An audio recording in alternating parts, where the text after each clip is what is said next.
Guys, so today's video is going to be a list of 5 non-fantasy book recommendations. I primarily read fantasy, and I know a lot of other people on BookTube do as well, but not necessarily all of you love fantasy all the time, and so I came up with 5 books from 5 different genres that are not fantasy that I really like. So hopefully there will be at least one book of these 5 different genres that sounds appealing to you. I'm going to start this list with my second favorite genre besides fantasy, and that would be historical fiction. And the book that I'm going to mention, if you've been around for a while, you probably know that this is coming, but that would be Burial Rites by Hannah Kent. This is an extremely powerful, emotional story about the last woman to be executed in Iceland. It is historical fiction, however, it is based on real events. This was a real person, and you also get real things between chapters of, for example, there is this bit of information about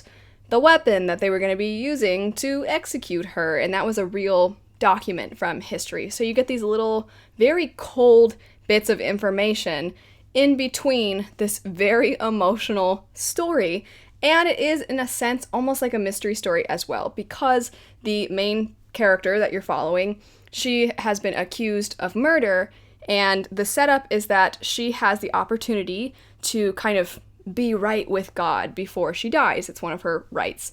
And so she is living with this very nice Christian farming family, and they are kind of very wary of her, and they think that she's a murderer. And there is a priest that comes, and they talk to her, and you slowly find out whether or not she did or did not kill this person. So it kind of goes back and forth between past and present. It's, in general, though, one of those stories that you gotta be in the mood to be sad to read this, because it is a perfect example of the fact that life is not fair. It's one of those books that you come out of with probably more gratitude and more appreciation for a lot of the luxuries that we have in life, and not even just luxuries, but basic rights. This particular woman in the story, she was unmarried, and she was fairly attractive, and she was dark-haired, and just all of these things combined, people were like, witch, she's probably a witch, and just dumb stuff. So it deals with sexism as well during this time period. It's just, there's so many things to this book that are so amazingly done, and on top of all of that, it's extremely atmospheric. I might be a little biased because I did read this book when I was in Iceland, so a lot of the places that they were discussing, I just looked out the van that we were basically living in, and I could see the places that they were talking about. But I do feel like it captured the feeling because I was there, and I'm like, this is definitely what this feels like and what this looks like. So if you're looking for a fantastic historical fiction, atmospheric, kind of mystery and powerful story, check this out. It's phenomenal. I'm going to go in the complete opposite direction and go to a story that is cute and fluffy. It's a contemporary story, and despite being cute and fluffy, it actually had a lot of heart, and that would be Love and Gelato. This is by Jenna Evans Welch, and if you do end up liking this story, there is kind of a companion book that goes along with it, but this, despite having such a cutesy title and cover, it actually was surprisingly emotional in parts. The setup for the story is the main character's mother at the beginning. It's very, very brief. It doesn't sit on this for a long time, but the main character's mother passes away from cancer, and she doesn't have a father figure in her life, but her mother says, hey, there's this fella that I want you to live with the summer before you go back to school. This was a really important person in my life, and I want them to be an important person in your life as well. Just so you know, though, this person lives in Italy, and we live in the US, so go there. And so she does, and she lives with this man who's super nice, and she's trying to figure out, is this my dad? How did he know my mom? And she has these journal entries that she's reading through that kind of tell you what happened between the mom and this man. I liked the exploration of grief, but also this character is discovering new friends and maybe a new love and all those kinds of things. So it was cute, and the ending was definitely so just sweet cinnamon roll type of ending where it's kind of almost typical and cliche, but I liked it. I thought it was really nice, and I also really liked the way the story unfolded. You not only wanted to find out what was going to happen with our main character, but then you wanted to know what happened with her mom. And there's the right amount of drama, there's the right amount of maybe a little bit of cheesiness, but also a lot of heart. Next up, we have Red Rising by Pierce Brown, and this one is science fiction. The first book, the setup is that our main character is infiltrating the Golds. In their society, everybody is broken up into classes based off of colors, and the colors actually do kind of represent your body. So reds, for example, are smaller. The Golds are really super tall and very beautiful people, and they kind of rule over everyone, and to be a red sucks, and our main character is a red, but he's able to infiltrate the Golds. And then in the first book, there's like this training competition with a bunch of young people kind of going after each other to prove themselves. I do think that this one in the second and third books, it really expands. So this first one is much smaller. The second one, a lot of people love because it is more science fiction. There's so much more action. There's so much more to the other planets because they are living in other planets. There's so much more to all of that, and the world just completely opens up. And I think that is appealing for a lot of people. And then the third one, in my opinion, because it is a trilogy, I think the third one is a great combination of the amount of character development that you see from the first one, the amount of stakes that are built in the second, as well as action. I think that the third one combines all of that really well. You really start to see the consequences of leading this uprising. I really like this trilogy. There is a continuation of this trilogy that I don't really care for, but a lot of people really love that continuation. So if you do like this original trilogy, there's even more for you to explore. This next one is kind of historical fiction, but I think at the forefront, it's magical realism, and that would be The Kingdom of Back by Marie Lu. This follows Ninurl, who was Wolfgang Amadeus Mozart's sister, so also Mozart, but the girl Mozart. And she had such a sucky life, basically. So in the story, you see her and her brother, they explore this magical world that they created, kind of like how there's imaginary friends, except for in this, they have an imaginary world that they explore as their father parades them around Europe and is like, look how talented my kids are in music. And so he's parading them around all the time. Mozart, the boy, Mozart, Wolfgang Amadeus, he gets sick all the time because from a very young age, he's forced to travel in terrible conditions and his immune system never catches a break, so he's always getting sick. The sister loves her brother, but also it tears her apart to see him this way.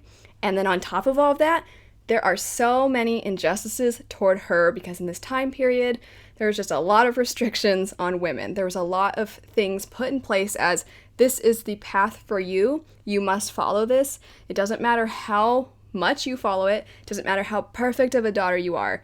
You will always be in the shadow of someone else. It also doesn't matter how talented you are because there are arguments that she may have been just as talented, if not more talented, than her brother. But, like I said, the magical realism is really at the forefront of the story, so I didn't think I was gonna like it because I'm not a huge fan of magical realism, and it has a Narnia-esque feel to it, except for it gets really twisted and creepy and kind of fae-like, so you kind of get that fairy tale flair, but grim, in this imaginary world. And there are instances when they're children, because you do follow the character as she's growing up.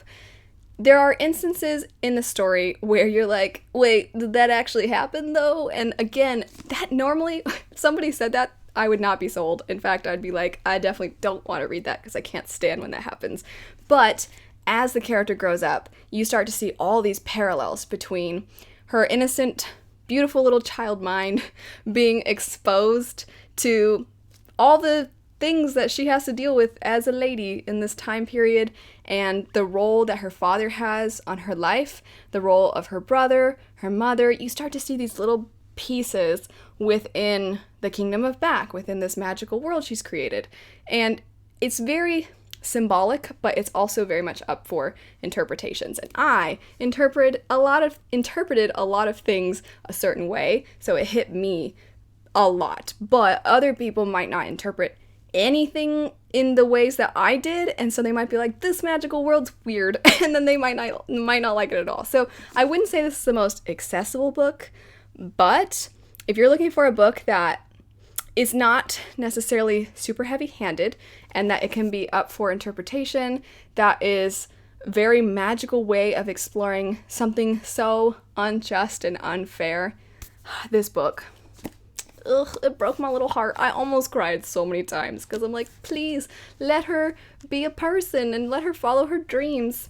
And she never got to. The last book on this list would be Scythe by Neil Shusterman. This is dystopian and follows a society that's supposedly a utopia. It's our world in the far future where we fixed everything. Nobody dies anymore. We have advanced medicine so far to that point. We never have to worry about war. We never have to worry about violence. Everything is perfect and taken care of, and the only threat to humanity is overpopulation. They have tried space exploration, but that's failed. So humanity's brilliant solution is, why don't we have people who are designated murderers, and they get to literally kill people, and we won't use medicine to bring them back. If those special people, which we'll call scythes, if they kill people or glean them, that's what they call it in the book, then we'll just let those people be dead. That's their solution. That's not the greatest solution, but it's the one that mankind has come up with. We follow then 2 young people as they apprentice from a scythe to become scythes themselves, and the story is kind of bizarrely cheeky and funny, which I was not expecting when I picked it up, but it is both has a lot of commentary, sometimes so straightforward in its presentation that it's funny, and sometimes there are jokes thrown in the middle of it, and I like dark humor. I especially like humor in the middle of really emotional or morbid things. So for me, I love that element of this story, and I think that while I'm usually a character-led reader, this, especially as the trilogy progresses, because it is a trilogy, I think it starts to give you more of a thematic bird's eye view, and that's not normally my thing, but I liked seeing how the world would look if this is what it was like. One thing though, you do totally have to suspend disbelief, because I don't think we'd ever come up with this solution, and there are some things that are like, this is how the world is now, and I'm like, alright, you kind of have to go with some things. But what I do like is the author really thinks through a lot of things that I wouldn't have thought through.